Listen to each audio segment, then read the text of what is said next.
Hello future IITians and NITians. तो अक्सर JEE mains में इस तरीके के क्वेश्चंस पूछे जाते हैं जहां पे ऐसे करके कुछ ग्रेटेस्ट इंटीजर फंक्शन लगा देता है, फिर number of solutions, number of values के बारे में वो बात कर रहा होता है। ऐसे टाइप के क्वेश्चंस में मोस्ट ऑफ जेई एस्पिरेंट फंस जाते हैं, समझ में नहीं आता है कैसे करते हैं, और कुछ लोग काफी ज्यादा लेंदी इसको कर देते हैं। तो हम यहाँ पे इसको एकदम बेसिक तरीके से समझेंगे कि क्या अप्रोच अपने को लगाना चाहिए, क्या यहाँ पे फीजिबल सिनेरियो हो सकता है। तो सबसे पहले एक आसान सा क्वेश्चन अपन देख लेते हैं कि अपने पास में ऐसा कुछ दे रखा है, यहाँ पे ग्रेटेस्ट इंटीजर फंक्शन है। तो जब भी डिनोमिनेटर में एक्स टाइप का सिनेरियो हो तो तुमको क्या करना है कि इसको मान लेना हर बार टी। जैसे ही टी मानोगे तो अब तुम्हारे पास में ये आ गया, ठीक है। अब देखो, अब अपने को केसेस बनाने, केसेस कैसे बनाने कि ये वैल्यू का सम जीरो आना चाहिए।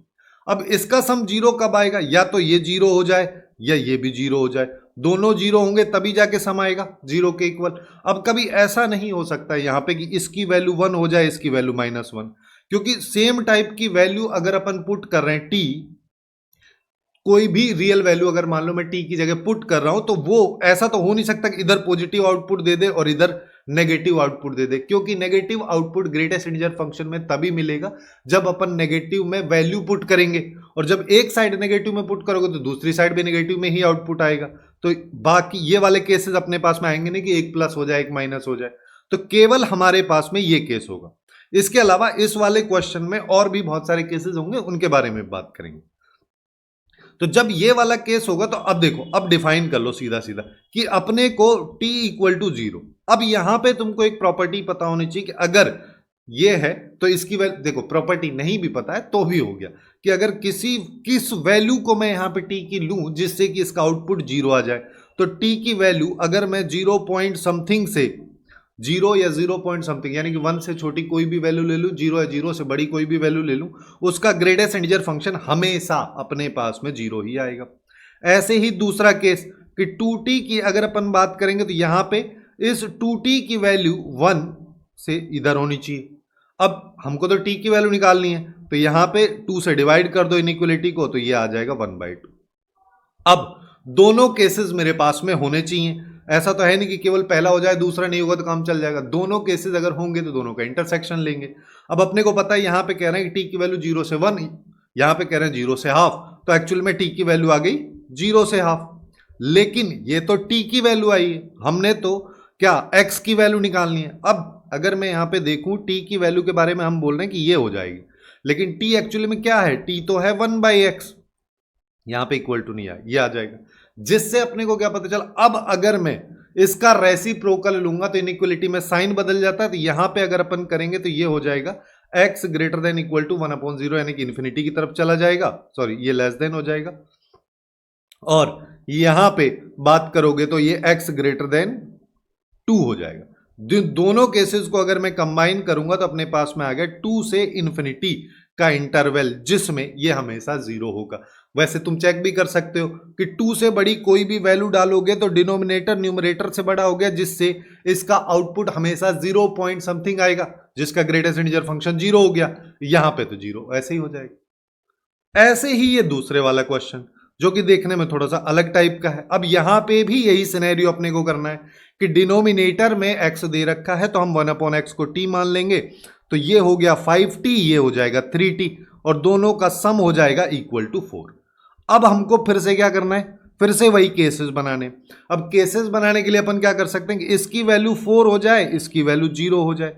अब अपने को यहां पे एक चीज का ध्यान रखना है कि ऐसा भी चीज दिमाग में आ सकता है कि इसकी वैल्यू 0 हो जाए, इसका 4 हो जाए, लेकिन एक चीज देखो कि x या ग्रेटेस्ट इंटीजर फंक्शन के अंदर यहां 5t लिखा है, यहां 3t, जो वैल्यू बड़ी होगी उसी का आउटपुट बड़ा आएगा।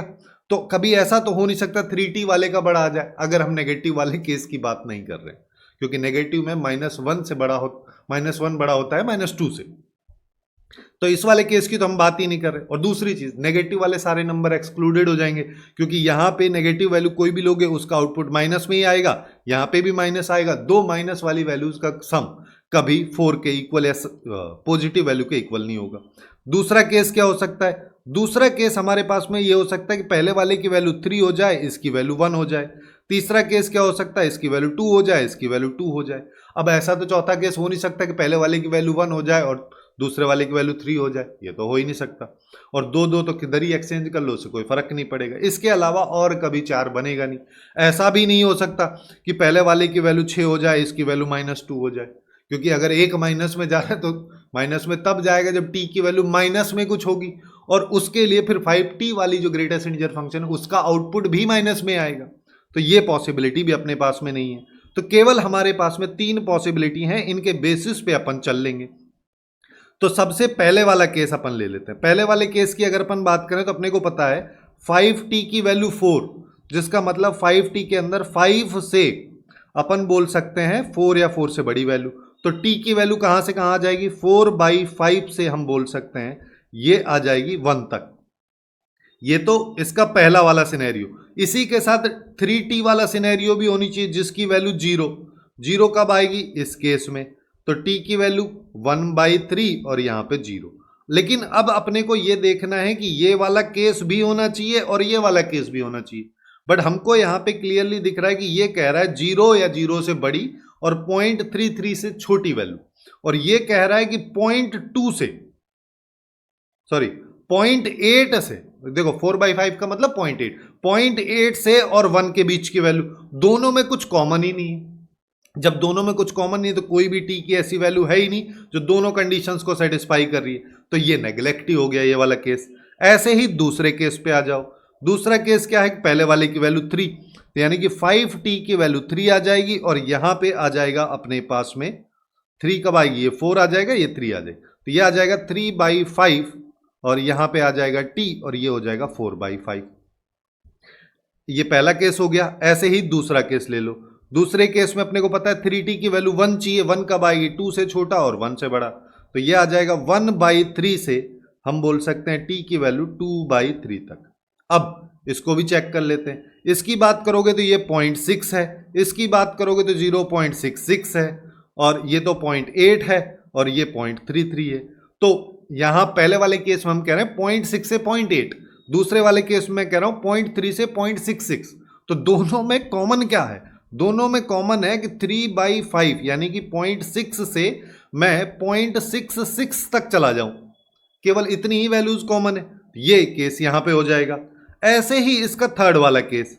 थर्ड वाले केस में सिनेरियो क्या है कि पहले वाले की वैल्यू 2, तो 5t की वैल्यू 2 कब आएगी, जब ये 3 और ये 2 हो जाए, जिसका मतलब ये 2/5 हो जाए और ये 3/5 हो जाए। और इसको भी अगर तुम देखोगे तो ये आ जाएगा ये 0.4 हो गया और अपने पास में ये 0.6 हो गया। ऐसे ही दूसरे वाला केस ले लो। यहाँ पे 3t वाला, 3t वाले की वैल्यू क्या चाहिए अपने को, उसकी वैल्यू भी 2 चाहिए, तो 3t की वैल्यू 2, ये भी 2 से 3 में आएगा, जिसका मतलब ये हो गया 2/3, यहाँ पे ये आ गया, जिससे अपने को पता चल रहा है कि ये 0.66 से 1.00 तक जा रहा है। अब ये 0.4 से 0.6 तक जा रहा है, ये 0.66 जो उससे भी बड़ी वैल्यू है उससे 1 तक जा रहा है। यहां पे भी कुछ भी कॉमन नहीं है, तो यहां पे भी कोई सॉल्यूशन नहीं आएगा। तो हमारे पास केवल एक सिनेरियो आया, वो आया t की वैल्यू ये। तो अपने को पता चला कि t की वैल्यू हमारे पास में आ गई 2/3 से छोटी और 3/5 से बड़ी या उसके बराबर, ये आ गया। लेकिन t की वैल्यू से तो हमको कोई लेना देना ही नहीं है, हमको लेना देना है x की वैल्यू से, यानी कि इसका रेसिप्रोकल। तो इसका रेसिप्रोकल करोगे तो आ जाएगा 3/2 से बड़ी और हमारे पास में 5/3 से छोटी, और इस पे इक्वल टू लगा तो क्लोज ब्रैकेट और इस पे ओपन ब्रैकेट आ जाएगा।